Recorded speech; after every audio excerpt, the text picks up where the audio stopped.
मेरे भाई मुकेश चंद्राकर का चेहरा नहीं देख पा रहे हैं। वो लापता है। 1 जनवरी को, जिस दिन हम सब लोग नए साल का जश्न मना रहे थे, उस शाम से मेरा भाई लापता है। अफसोस की बात, उसकी अब तक कोई खबर नहीं आ रही है। ऐसा नहीं है कि सरकार कोशिश नहीं कर रही है, ऐसा नहीं है कि पुलिस प्रशासन कोशिश नहीं कर रहे हैं। सभी अपने अपने स्तर पर, हमारे पत्रकार साथी, खुद मेरे चैनल से, हर कहीं से, जिनसे जो बन पड़ रहा है, सभी कोशिश कर रहे हैं। और जब सभी ये कोशिश कर रहे हैं, सभी मेरे भाई को ढूंढने की कोशिश कर रहे हैं, तब मेरे मन में एक सवाल उठ रहा है, क्या मेरे भाई का चेहरा इतना फीका है कि उसे पहचाना ही ना जा सके? वो रियल हीरो है मेरा भाई। आज एक बड़ा भाई हूं उसका मैं ऐसा नहीं लग रहा। ऐसा लग रहा है जैसे मेरा बच्चा मेरे से दूर हो गया है। मेरा प्यारा बच्चा, मेरा सबसे प्यारा बच्चा मेरे से दूर हो गया। ऐसा लग रहा है कहाँ खो गया है।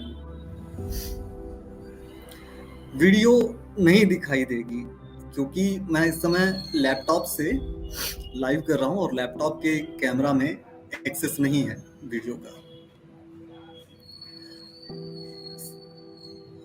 इतनी बड़ी आबादी, इतने सारे व्यूअर्स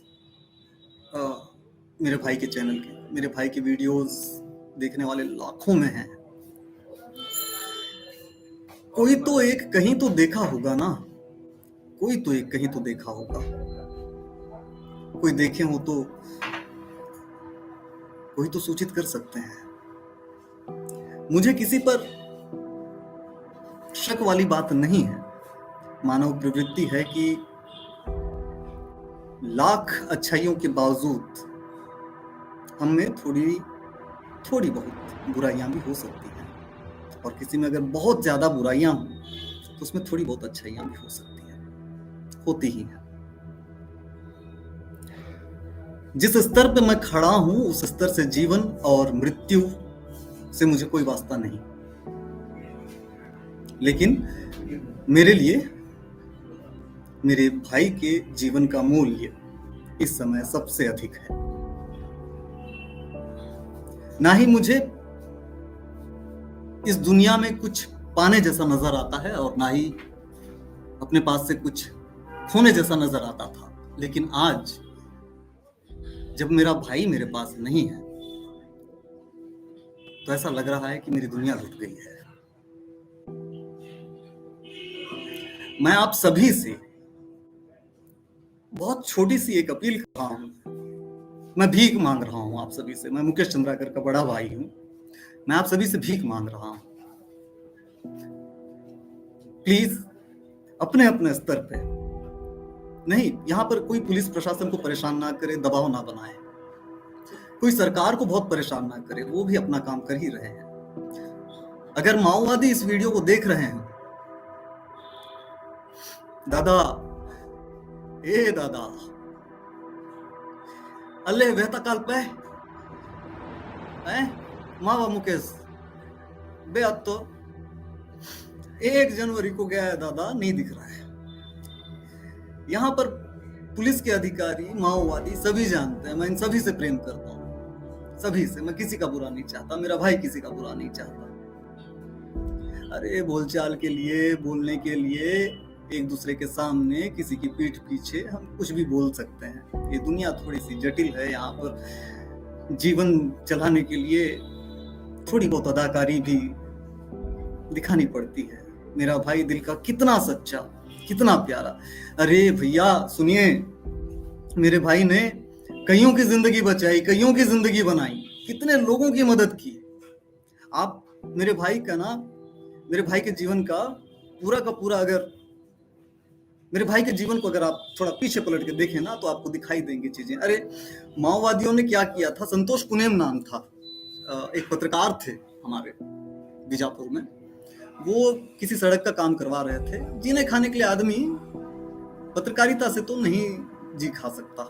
पत्रकारिता करते हुए बिना सैलरी के आप परिवार नहीं चला सकते, महंगाई के इस दौर में आप परिवार नहीं चला सकते, आप केवल पत्रकारिता से समाज सेवा कर सकते हैं। तो संतोष पुनेम सड़क का काम कर रहे थे, खबर मिली कि माओवादियों ने उनकी हत्या करके सड़क पर फेंक दिया जंगल में। बहुत जंगल में जो है वो सड़क का काम करवा रहे थे और कोई नहीं जा पा रहे थे उनके शव को लाने के लिए। मेरा भाई पिकअप लेकर पहुंचता है उस जंगल में और शव को पिकअप में चढ़ाकर वापस लेकर आता है। नहीं, ये लाश की बात नहीं कर रहा हूं, किसी शव की बात नहीं कर रहा हूं। राकेश्वर या रामेश्वर मिन्हास, जहां पर 22 जवान शहीद हो गए थे। कौन सा साल था?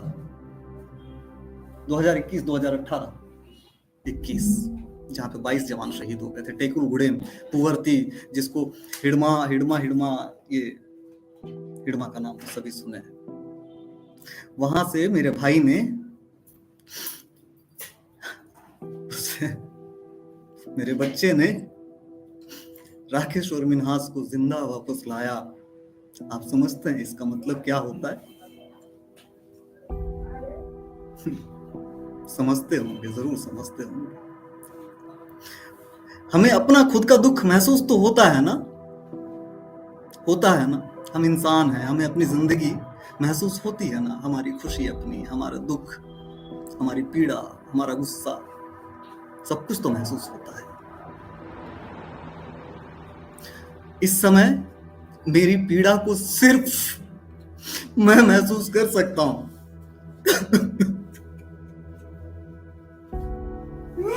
मेरा बेटा मेरे को चाहिए। मेरे घर में मुकेश को बिट्टू बोला करते थे और मैं प्रेम से उसे कभी बिट्टू, कभी बिट्टा, कभी बेटा, मेरा बच्चा। भैया को हमारे यहाँ दद्दा बोलते हैं, तो मेरे को दद्दा बोला करता था। तो मैं कभी, जब मेरे को वो सुझाव देता था कुछ, कभी अगर मेरे किसी बात पर उसे गुस्सा आ जाता था या फिर मेरे को कुछ समझाना होता था, तो वो समझाता तो मैं उसे दद्दा भी बोल देता था। हम दोनों की जिंदगी को जो सामने पर्दे की थी वो सभी ने देखी, लेकिन पर्दे के पीछे की जिंदगी जो सिर्फ हम दोनों जानते हैं, हम दोनों के बीच। हमारी मम्मी, हम जब बहुत छोटे थे, बासागुड़ा एक गांव है जहां हम पैदा हुए, वहां से 10-11 किलोमीटर की दूरी पे एक गांव है तर्रेम। वहां तक पहुंचने के लिए कच्ची सड़क हुआ करती थी, बोल्डर हुआ करते थे। मम्मी जब चलती थी तो उनके एड़ी से खून रिसता था और चप्पलों से चिपक जाता था। और हम मम्मी के साथ पैदल चला करते थे। मेरा भाई छोटा था तो मम्मी कभी उसे गोद में उठा लिया करती थी, कभी किसी पेड़ की छांव के नीचे हम बैठ जाया करते थे। प्यास से कभी गला सूख रहा होता था, पानी खत्म हो गई होती थी तो मेरे भाई ने यहाँ पर बहुत लोगों की मदद की। अपने पत्रकारिता के कैरियर में उसने बहुत लोगों की मदद की। कहीं एक्सीडेंट हो गया, उठा के ले जा रहा है, कहीं किसी को पैसे की जरूरत पड़ गई, उसको जहां से भी हो सके वो अरेंज करवा रहा है, चंदा करवा रहा है। किसी का एक्सीडेंट हो गया, उसकी मदद करवा रहा है। किसी के साथ कोई इमरजेंसी हो गई, उसके लिए पूरा सोशल मीडिया हिला रहा है। आप प्लीज जितना हो सके प्लीज, बिना देखिए, यहाँ सभी अपने स्तर पे सभी प्रयास कर रहे हैं, लेकिन मैं आप सभी से एक निवेदन कर रहा हूं। मेरे भाई को अपने स्तर पे जिस भी तरीके से हो सके, मैं बार फिर से दोहरा रहा हूं, दबाव ना बनाएं, परेशान ना करें सरकार को या पुलिस प्रशासन को। वो अपना काम कर रहे हैं, मैं बार दोहरा रहा हूं। अपने स्तर पे ये कोशिश की जाए, सभी आगे आए। मैं जानता हूं कि मेरा भाई अगर सुरक्षित है तो बहुतों के काम आएगा, मैं जानता हूं। उसके जीवन में जितने दुख, जितने तकलीफें रही, कभी मैं किसी किताब में साझा करूंगा, मुकेश चंद्राकर मैं किताब लिखूंगा, मैं लिखूंगा। मेरा बच्चा मेरे को चाहिए, प्लीज। बस मैं मतलब मैं अजीब फील कर रहा हूं। आप लोग जिस अरे अगर सुनिए एक बात, आखिरी बार,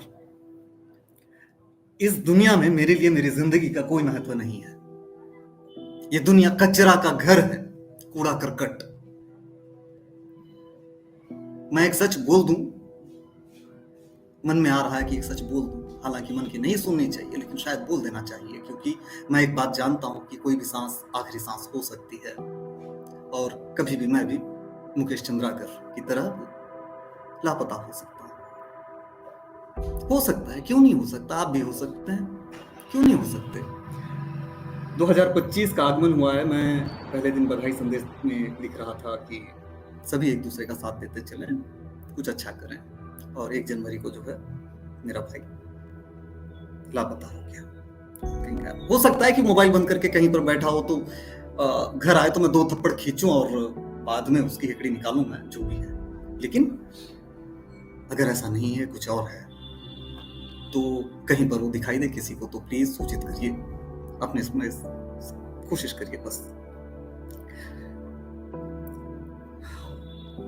कोई भी सांस आखिरी सांस हो सकती है, ये जानते हुए भी मैं एक बड़ा सच, इस दुनिया का बड़ा सच, ना ही मुकेश चंद्राकर का, ना मेरा, आपका, हमारा, हमारे अतीत का, हमारे वर्तमान का, हमारे भविष्य का एक सच मैं नहीं बोल रहा हूं। बस मेरे भाई को मेरे को वापस लौटा दीजिए, बस प्लीज। सॉरी, और जितना हो सके अपने अपने स्तर पर प्लीज